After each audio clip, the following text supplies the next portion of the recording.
L2, Gears of War. Another great game coming up, I think. We've got Rdamage against uFrag. Two top-tier teams right now. We didn't expect to see them probably this early on, maybe a bit later on. This is going to be an amazing game. This is going to be a great game. Really, I am really actually, and I was excited and a bit emotional last stream, and I'm very sorry for that. And I apologise to the viewers. Keep yourself up now. You're all right. I apologise. I was very emotional. But this game right here is exciting. It very much so is. UF have been strong all tournament. They've been really looking good all weekend, and equally as Rdamage. They've only dropped like a few maps now. Maps the whole maybe not even a map. So, I don't know. They went through their group pretty much unbeaten. Exactly. And they're a fantastic team, and that they're one of the best in Europe. So it's going to be really, really exciting to see how UF deal with it. How they do it, because they're an upcoming team, but they've been expected to place top 4 here at the CGL event. So it's going to be interesting. This is the battle of the greats, as it were. This is the first proper battle, heavyweight clash right now. It's Mayweather versus another exciting boxer. Well, you could say Pacquiao, but that ended kind of badly. I would probably say that if used, Rdamage would be Pacquiao, Mayweather, but this is Mayweather, just a bit below Pacquiao. But again, it's really exciting. You guys are in for a real treat this one. I really feel like this is going to be a real treat. So definitely. Of course, I'm Alex. I'm Elliot. I'm Elliot Burgess. And you can follow us on Twitter if you want. Also, make sure you follow EGL. They're doing a great job here at this event. They really are. The COD's looking awesome. The Gears is looking awesome. Exactly. The whole event's looking fantastic. I'm really loving the vibe here. In this EGL tournament, the one thing for me is as a gamer who comes to these events is that just that kind of that excitement when you've got two great teams at a station and you've got everyone behind them, shouting them on, egging them on. That for me is just, I love that. I absolutely love that. So the atmosphere is great, right? I think we came in actually when we first came to the event, when we first came in to start up our first match. There was actually a really big Call of Duty clash in one of the kind of stations in the middle, and they had like a massive group. And the Call of Duty gamers, they've been absolutely brilliant so far this event. There's been a lot of noise from them. There's been a lot of noise from the crowd and the fans. Call of Duty, but equally as so Gears of War as well. Yeah, so definitely. This right here, this is an exciting one. This one, I'm really looking forward to this. I'm really Bear from UF is a fantastic shotgunner. You've got Fanta, who's got great movement, great ability individually as well. With his shotgun and his pistol, just a great all-round player. Then you've got Jay. He's the kind of he's the kind of leader. I would like. He's very gung-ho, right? He's very good kind of leading the boys. Does his job. Exactly, and he kind of sets the strats and kind of when I've seen them play, he kind of calls mid-round strats as well. So he's the kind of leader. And then you've got Redline, who's a Gal veteran. He's been well-seasoned to so many events, the last kind of 8 years for Gal, and he's come second at EGL. He's come third, second. I don't think he's ever quite made that first spot. Not that I know of, but no. I've not been around as long as he has. No, so excuse my knowledge. So he's coming here today, and he's looking for that number one. He's looking for that number one, but he always positions very strong. He's a great player as well. Definitely so. And a great guy as well. And on the other side as well. On the other side, Rdamage. We were talking about Rdamage. We were talking about this earlier. The big boys. Obviously, Dogfrag. We saw him in the last match on stream. Yes. Sorry, just adjusting my mic there, and. He's swapped out for Rdamage. We can see him on the screen here on the COG team. That's Angels. He's come into this roster from playing with the likes of Cinder and Gearsmat. What a player. He's fit right in, hasn't he? He's brilliant player. He's such a strong individual player as well as a great team player as well. And the thing I love about Rdamage is they're just such a unit. They're such a team. They're such a great cooperative team. They work together very, very well. They've got some fantastic focus fires, which I'm sure that we're going to see here in this game. Some fantastic focus fire, some great pushes, some really, really smart and intelligent play that we're probably going to see from Rdamage. And not only they're all good all-round players, but they're also great individual players as well. Definitely so. And as you said, they're a unit. Exactly. They are a unit. They move well. And it looks like we're about to start the game here. Obviously, gridlock is the first map. Oh, hello. Tricky little gridlock. You know, we saw that. I don't actually think we saw that when we, showed Resolve and Frag down. So this is going to be, the first time it's on stream, gridlock. And it's the first map between these two. Big game. Heavyweight championship. No, it's not the championship, but heavyweight game here. And it's going to be interesting to see what both the teams do. What do you reckon we're going to see? Base to start with, Al? Base? I think so. I think Rdamage will be as confident as UF are in their base strats. Yeah. And I don't think they'll manipulate that too much. Yes. We may see, a little like a nade grab or a 3-man push in the tower, but you kind of see this in every game now. Yeah. You kind of expect it. There's nothing really new being brought out. Yeah. We may see a boom push, but both teams are so coordinated that a boom push may not work so well for the team that tries that strat, because that's there's so much vision from the high points in this map. And that's the thing. Always when I've played uFrag online, they've always been quite an aggressive team. So it's going to be about how Rdamage deal with that. Their aggression. From the likes that we saw again. Frag down earlier. Looks like we've got a 3 tower to start though from UF, and they're going to go up against 2 members of Rdamage. So let's see how Rdamage deal with it. They've just jumped straight back out. Give the snipe over to Fanta. Give the Fanta. And they've picked up the boom shot in return. But Angels has gone down. I think that was probably down in the boom shot area while he's picked that up. Let's just get on him quickly. Yeah, he's got the boom shot, so he went down when he picked it up, and they've obviously just revived him quickly, got him out of that area. Yeah. Rotating it round for the snipe. Quick X. And it looks like they're just gonna hold back. Obviously, the map slows down a bit here. Yeah. Right. I mean, we usually see the snipe go back up to the tower. It's not a great spectacle to play. No, but it's a good way to play because it stops the map, especially when the other team's got boom shot. Exactly. I mean, if you see things like this, you'll see this kind of passive play being done by a lot of the great teams when it's a big matchup. And from a Gears of War, if you're a Gears of War player, from a Gears of War perspective, you can see the intelligence in what they're doing, and it is good spectating. But for spectators outside of people who don't play Gears of War, maybe it's not the best looking on the eye, but trust me, I don't think we will get 2 teams here, uFrag and Rdamage pushing back. Yeah, look, we see now, Rdamage picking up the kill there. They're great boom shot by Angels. Great boom shot by Angels, and they're protecting him. And this guy's on his own. He's down. Yeah, I think Bears had a bit of a movement mistake there, but you're going to see this. I think you're going to see Rdamage doing calculated pushes throughout the matchup. Fanta's on it. Fanta with that shot. We did say he's good with the snipe. He takes the kill on UFJ. Almost hits the double. He gets the double there. He's going to go back in with the shotgun. Back to the kill. Is he going to take this guy? He's got one. He's got the one. Oh, lucky. That was unlucky by Fanta. It was good play. Really great play by Fanta there. If it hit the second headshot. Exactly. If it hit that second headshot, who knows? That could have been a 4v1 clutch, but he didn't, unfortunately, and that's 1-0 in Rdamage. That's 1-0 in Rdamage's favour. So to round 2. I feel like being one of those, in boxing matches, you see the girls coming. I'm trying to sort out with. I'm trying to sort out with Nick so I can do that. I can run in between the camera with one of those round 1, round 2. With these 200 spectators straight off. Well, we've got another 3 push here from Rdamage. Red light going in hard. They've matched it with 3 on the other side from UF. Rdamage have got the upper hand, even though they've lost a man. A little bit of a strange trade there for a man for a power weapon. I mean, it could work in their favour. Well, it depends. Rdamage making a quick pick up. Oh, but Jay's taking down Rdamage P, and he's taken the kill as well. Really great, work there here at the boom with Jay and Fanta. And we've got 2 push, 2 on 2 here. Fanta take Fanta and Jay. Look at that. That was brilliant play there. Just walking backwards slowly. Exactly. And then that was brilliant focus there by Fanta and Jay taking up the 1v1. So that's 1-1. I'm looking over at the guys now. They're getting really pumped now. Already getting hyped up. We're getting hyped up now. So we're in. This is the money. This is the money right here. I think. I want to step on with Bear. He's been a very, very good player so far this tournament. Classically online as well. He's such a strong shotgunner. So him going to tower, it'd be good to see, what he's doing at the tower here with his shotgun. But Chrisen gets it down there. Is that Chrisen? It's not Chrisen, is it? Chrisen. Fanta taking down 2 though. It won't be Chrisen. No, it won't be Chrisen. Yeah, exactly. I'm just thinking it's Chrisen there. It's Baghdad. Baghdad. Okay.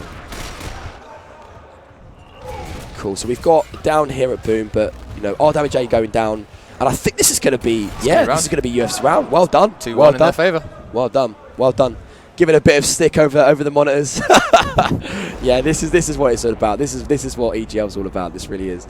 But yeah, no, Rdamage in a bit of a sticky spot here. UF kind of gaining some momentum. Yeah, they're gaining a lot of bonuses in this tower. Even if they're not getting the weapon and the map position, they are getting the kill. Yes, exactly. So you know, look for UF to prioritise this tower again here. Exactly. It looks like they're going to go 3 and then maybe 1. And they're already backing out. Yeah, they're already backing out. They're getting at this sniper. We'll see this sniper guy either take it to boom. And Jay's already rotated down to the boom. But they've got the boom though. Rdamage have got the boom.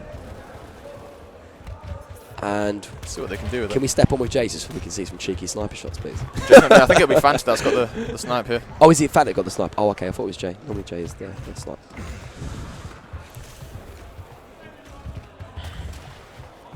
So you know that's a classic strat there. You know, I think it spawned from classically American play. ESL and Hype. We saw it a lot as well. One guy taking the sniping, taking it back to Hammerburst. Although may look quite passive, is actually a really good strat. It's a great advantage. It's a great advantage, spot, exactly. Especially if the other team have the boom, because it means that the guy who's got the sniping tower can see where the boom is. He can call see it from here, right? There's so much vision. Exactly. You've got eyes on a boom shot for the second respawn, the eyes on the second respawn for frags, and the snipe. I mean, that's kind of that's perfect. The beauty and the beast of this map is that all the power weapons are in a row. I love these little phrases you're making. So it's kind of difficult for anyone to do anything right now. Yeah, while he's got the snipe. It is. Likewise, the boom shot though, because you can get. I mean, I'm not sure who's got the boom shot here for Rdamage. I think it was. Yeah, I think it was Baghdad who picked it up. Okay, yeah, well... Oh, no, it wasn't. Either way, you can use that boom shot to take back control of this tower, and if you've still got a couple of smokes, you can, sometimes get the snipe.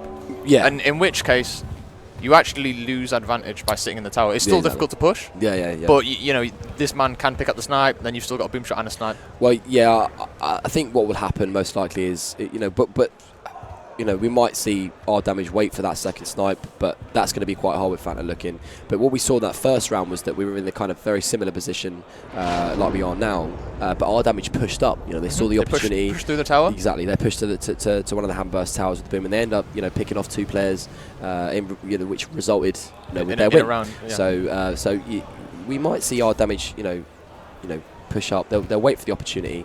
But at the moment we have got 2 locusts in Hammerburst Tower, one at the back of the planters. I know this, the plant pots. P1, P2, P3. But yeah, no, this is getting, this is, we're probably in a bit of a stalemate here because the boom isn't really a good weapon to have as like a long shot weapon. You can't throw a boom at a sniper. Especially when it's on that. One thing that I've noticed about this Gears of War, although it's very much so based on the Gears of War one, is that the boom is a bit weaker than what it was. It's got the second explosion. But Pete has actually made a kill. And I say that, as I say that, he gets a boom kill. Who was that? That was on Bear Grylls. Redline was stood around this area, so it looks like he's going to go for a second kill, but he's missed the boom shot here. That one. And Chris has got it down. Baghdad has helped get the kill, and Angels is obviously down Jay on somewhere else on the map. So we're now in a 4v1 situation here. Assuming he can get the kill, he can get the kill. This should be armor damages round. Fanta's rolled, and unfortunately straight for him, into a rocket. He's rolled into a missile launcher. So that's our damages round. And it's 2-2 here. Again, we're going to see. I think this is going to be a very close contest between these two. Yep. We're going to see it's a lot of 2-2s, a lot of 4-3s, 3-3 situations. I wouldn't be surprised if this goes 2-2 in maps and then 3-3 like we saw with Frag Down and Resolve. Really wouldn't be surprised at all. No, same here. They're very close teams. They are. I think Rdamage may have just a slight edge. Yes, I think they do. Because they've been a team for a lot longer. Exactly. And I don't think. But obviously the core of the team has changed slightly with Angels being there. We have a snipe pickup from UF. UF got 2 downs here. They're going to make a 2v1 push. They're going to do it. And Jay's going to pick off this kill. If he picks up this kill, this would be a really great position for UF. Physics get down along with Angels. And he has. And it's now a 4v1 situation. Unless Angels can do... Zorkos could do the... but he gets down. That's really good focus there from uFrag taking the kill. Not and Fanta just showing Bear who's boss there by killing him before he can get the kill. And, Fanta's really, playing an important part in this game. He's really stepping up his game. And that was fantastic. Fanta and Jay working at boom there. They're doing a fantastic job there with that boom. Really well. I think that's the third time they've won it out of the the 5 rounds. It's a strange combination because you always pair up Fanta with Bear. When you think of them, you think Fanta and Bear. They're a duo. Yeah, you do. But right now they're playing separate roles, separate areas. Yeah, exactly. And Jay is actually the one who's working with Fanta quite well. Exactly. And Jay, massively. It's nice to see that they've kind of opened up their small bubble. Yes. And Jay's going behind. Bear Grease is behind, and he's taking that one. He's missed the kill, but he's missed the kill, but I'm sure he's going to pick that up. This is a really great red line, Chris. But he's taking 2 there. Baghdad's taking 2 there. Is he going to get 3? He's going to get 3. He's got the 3. He's got the 3. One's down. But Fanta's just taken 1. Fanta's back in the snipe tower. Is the snipe still up? So it's a 2v1 situation. And now, look, here we go. For the serial. I don't know why I said cereal, but Fanta now. He's making a Oh, and he's but caught it again. He's good at cashing these boom shots. Yeah, but no, you don't really want to be doing that here, do you? Yeah, you don't. To be honest with you, that's one thing that maybe what Fanta could have done there is been a lot more passive and tried to kind of work the angle. Yep. He was probably very pressurised by 2 people, but he could have maybe a step back then from the boom. Maybe it was a bit of miscommunication between the team, not telling where the boom was. Even a movement error. He made us try to slide to the wall. Again, that does happen on this game quite a lot. When you miss the wall bounce, you miss sticking onto the cover and you noob roll. We've got 3 tower again from UF. 3 tower again. One's going to nades, but he's going to be focused out there. We've got a boom shot pick up 2 boom. already. They have got the boom there, and this is good because as I say, it's good. It's good for Rdamage. Yeah. Exactly. Because they haven't got the snipe. No, they don't. They don't. So this is. Oh wait, Fanta has picked it up actually. He has. Okay. He must have picked that up very quickly because I was too busy. He's a worrying about the nades. Ninja pickup. Ninja pickup. We call that the ninja strat. And it seems they're going to sit back again. I mean, obviously, no team wants to go down 1-0 right away. No, and we're going to see this from UF. I mean, this and from Rdamage now because it's 3-3 and rounds. I know I'm stating the obvious here, and I know some of you viewers are thinking, "What is he talking about?" We can see that, but I like to just state the obvious myself. But this is going to cause both these teams to be a lot more passive, sit, try and work the angles, try and work the position. Wait for that mistake, isn't it? And well, they'll probably put a bit of trust in Fanta here to maybe pick off a couple of kills with that sniper, get some cheeky headshots maybe. And we'll kind of see what happens. We'll stick on board with him and see if you can get on his headshots because really. No one else is going to be making a play from up here. No. I think from here he's going to get a headshot while I'm moving around, probably. There we go. As soon as you get off him, it'll get like some crazy, upside down Spider-Man down the stairs. Upside down Spider-Man, yeah. What? That shot's regular. That shot's a regular. Yes, it's in my arsenal. We've got the nades to be picked up. I think no one's going to go for them really whilst Fanta's sat here. Yeah. The fact, like you were saying before, is it's very hard to swat, weapon slide on LAN.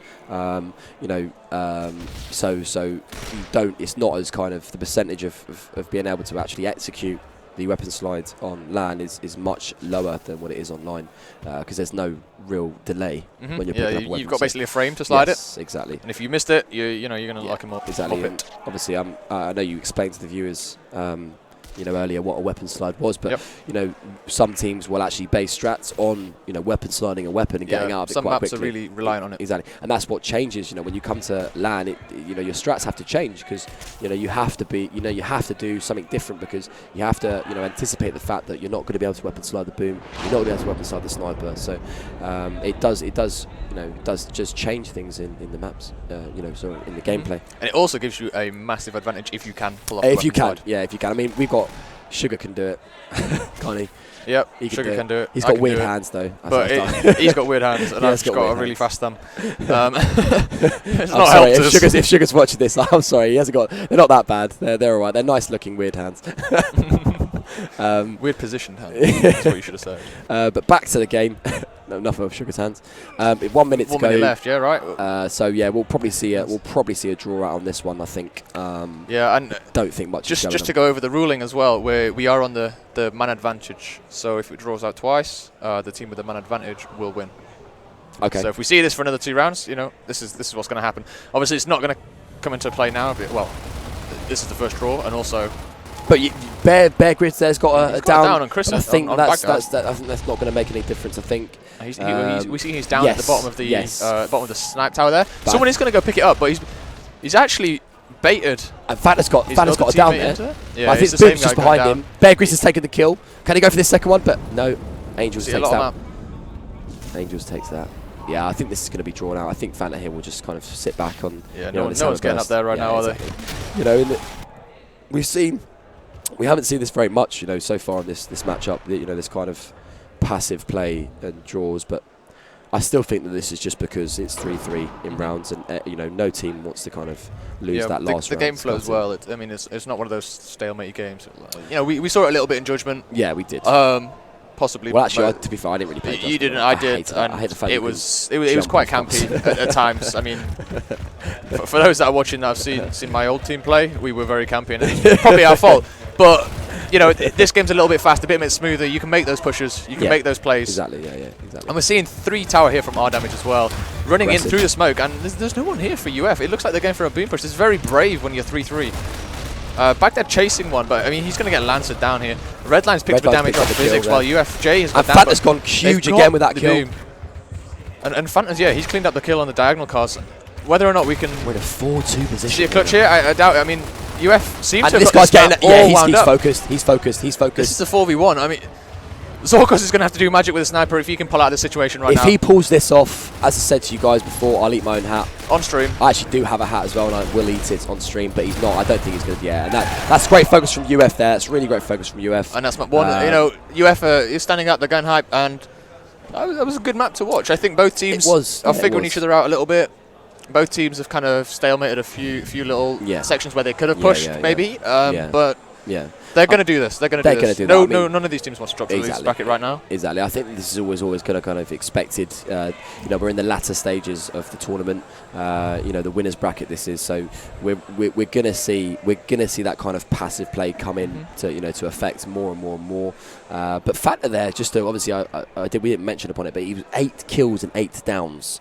So great play from him. Massive work he did for his team there in that map. He's been doing it all week as well. He has. All God, he's a really cool guy. You know, he's really hyped. He really loves the game, and is what's great to see. You know, the best Gears of War players are just really, really emotional. No, they're not emotional. I keep on saying that, but they're not. But they're really passionate about the game. You know, and Fanta, also known as Jay, he's really, really passionate about the game, and he's doing a great job here this weekend. Really is doing a great job. So, and he's you know, again, to kind of succeed as a team, you know, in these kind of events, you need to kind of have all your team, you know, up to scratch on it. But there's always going to be that one player each map, you know, as you go along in the tournament that steps up the game. You know, we saw Logical do it, you know, earlier in the last stream, and he was going absolutely huge. And you know, we're seeing Fanta doing it now. So, and that's a real boost. You know, when you've got some team, I mean, that's one of the reasons why they've just won that map, right? Exactly. They've come out of that map with a win. They're 1-0 up now, and it's these little plays that all add up. And you know, obviously, it's helped them win rounds and a map now. So they're going to be great going into this next map. Yeah, they're going to be confident. Just waiting for the lobby to start up. And you know, again, just to reiterate, you know, Rdamage are one of the best teams in Europe. Yeah, that's a strong win for UF. If UF actually win here, you know, if they take if they take every map, or they win this matchup, that would be a fantastic boost for them. Massive boost for them. It really will. I mean, we could even see them go top. You know, they could. Top 2. They could end up in the final if they're at this rate. Because, I mean, why not? Why not? They were playing awesome, right? Exactly. No, exactly. So yeah, that's a big boost for them. So. We're going on to rounds. We're going on to map 2 now. Map 2 is going to be. It's here right on the stream. We've got Clock Tower. Oh, there we go. Clock Tower. I saw that. As soon as I asked, it just pops up on the old screen. Yeah, Nick working the magic behind the screen. Yeah, you probably heard and went, "It's there, mate." Yeah. So Clock Tower's the next map. Again, you know, Clock Tower is all about the angles. It's all about the play. It's all about the focus fire. You know, to win position up top. And we're gonna, you know, it'd be really, really interesting to see how UF handle Rdamage. You know, as a team, they have got fantastic focus fire. They have. You know, they're like are robots. fantastic. You know, you see a tag and someone's down. Exactly. They're so switched on when it comes to, you know, focusing on, you know, a tag or focusing on a guy who is weak. They're so switched on when it comes to doing that. So and they're not scared to make that push as well. No, if they know they've got damage on someone, they will make the push. Exactly. Yeah. And a lot of teams here that, I mean, we've seen it before. You will get like a boom shot damage on them, and then they'll just kind of sit back and just be like, okay, well, we didn't get the kill with a boom shot. We'll not push up. We'll not make that play. And that's kind of the decision making of Rdamage. They know they've got some guy weak, so they're just like, right, let's go get him. Yeah. Let's get that man advantage. Yeah. You know, we'll work the round out after that. We can decide, you know, if we want to come back, regroup, or carry on going forward. But it's something we're going to see in this map, definitely, because it's such a close quarters map, such a team orientated map as well. Exactly. You know,